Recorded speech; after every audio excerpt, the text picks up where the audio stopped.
هناك استعدادات في المستوى. هناك لقاءات ودية اللي كنحاولوا نصلحوا فيها الأخطاء اللي قمنا بها في اللقاءات السابقة. فتنظن الاستعداد غادي يكون في المستوى، خصوصا أننا في شهر ديسمبر غادي نمشيو لإسبانيا، غنقوموا معسكر تدريبي باش نحاولوا نصلحوا فيه جميع المسائل اللي هي مهمة، من ناحية اللياقة البدنية، من ناحية التكتيكية، من ناحية التقنية. فتنظن يعني أنا جد متفائل بالنسبة للمستقبل ديال الفريق الوطني.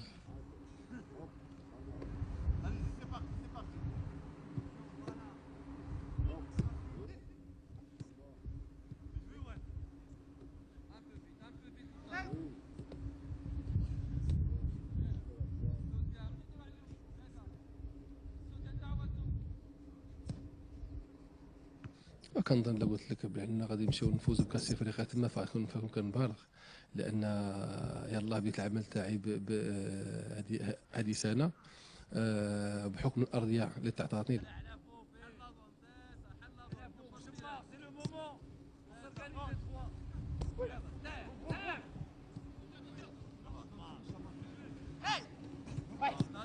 المنتخب المغربي بالاسماء تاعو الكبيره اللي كانت في اوج العطاء تاعها في مونديال 98، وكذلك في كاس افريقيا ديال 2000 و2002، بالاسماء اللي كانت بارزه بشكل بصير كماتشو، حجي، قشلول، طاهر الخلاج، نيبات، واللائحه طويله.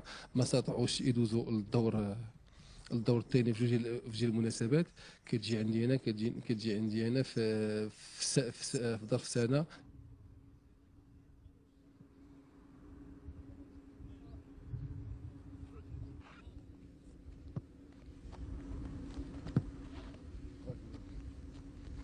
تنظن جميع عناصر فهي واعي المسؤولية ملقاة عليها وعارف بأن الدورات السابقة ما